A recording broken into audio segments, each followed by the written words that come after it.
The true story of the three little pigs. Everybody knows the story of the three little pigs, or at least they think they do, but I'll let you in on a little secret. Nobody knows the real story because nobody has ever heard my side of the story. I'm the wolf, Alexander T. Wolf. You can call me Al. I don't know how this whole big bad wolf thing got started, but it's all wrong. Maybe it's our diet. Hey, it's not my fault wolves eat cute little animals like bunnies and sheep and pigs. That's just the way we are. If cheeseburgers were cute, folks would probably think you were big and bad too. But like I was saying, the whole big bad wolf thing is all wrong. The real story is about a sneeze and a cup of sugar.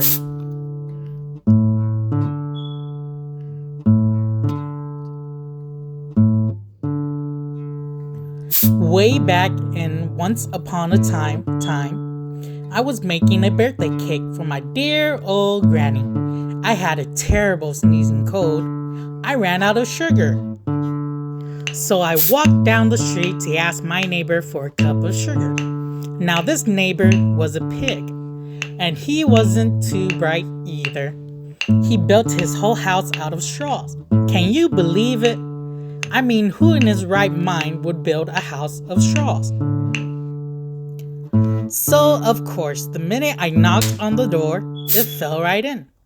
I didn't want to just walk into someone else's house, so I called, little pig, are you in?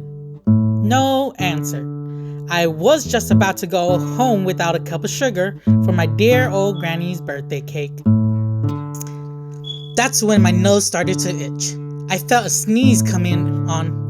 Well, I huff and I snuff and I sneezed a great sneeze.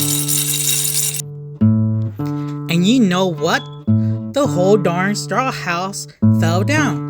And right in the middle of the pile of straw was the first little pig, dead as a doornail. He had been home the whole time. It seemed like a shame to leave a perfectly good ham dinner lying there in the straw. So I ate it up, thinking of a big cheeseburger just laying there. I was feeling a little better, but I still didn't have my cup of sugar. So I went to the next door neighbor's house. This neighbor was the first little pig's brother. He was a little smarter, but not much. He had built his house of sticks. I rang the bell on the stick house. Nobody answered. I called, Mr. Pig, are you in? He yelled back, go away, wolf. You can't come in. I'm shaving the hairs on my chin. I had just grabbed the doorknob when I felt another sneeze coming on. I huffed and I snuffed and I tried to cover my mouth, but I sneezed a great sneeze.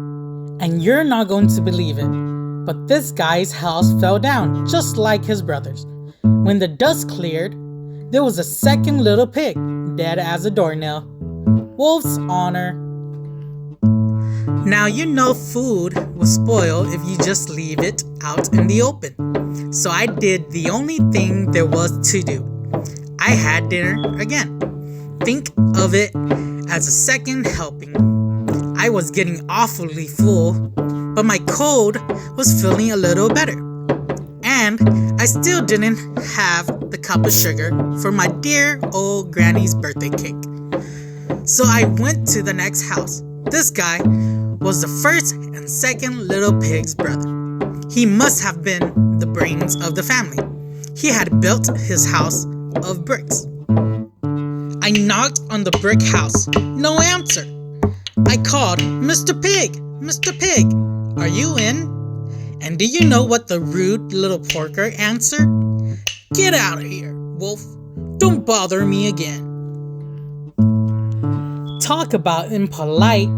He probably had a whole sack full of sugar, and he wouldn't give me even one little cup for my dear sweet old granny's birthday cake. What a pig. I was just about to go home and maybe make a nice birthday card instead of a cake when I felt my cold coming on. I huffed and I snuffed and I sneezed once again. Then the third little pig yelled, "And your old granny can sit on a pin." Now, I'm usually a pretty calm fellow, but when somebody talks about my granny like that, I go a little crazy. When the cops drove up, of course, I was trying to break down this piggy's door. And the whole time, I was huffing and puffing and sneezing and making a real scene. The rest, as they say, is history.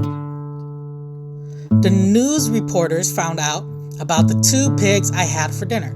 They figured a sick guy going to borrow a cup of sugar didn't sound very exciting. So they jazzed up the whole story with all of that huff and puff and blow your house down. And they made me the big bad wolf. That's it. The real story. I was framed. But maybe you can loan me a cup of sugar.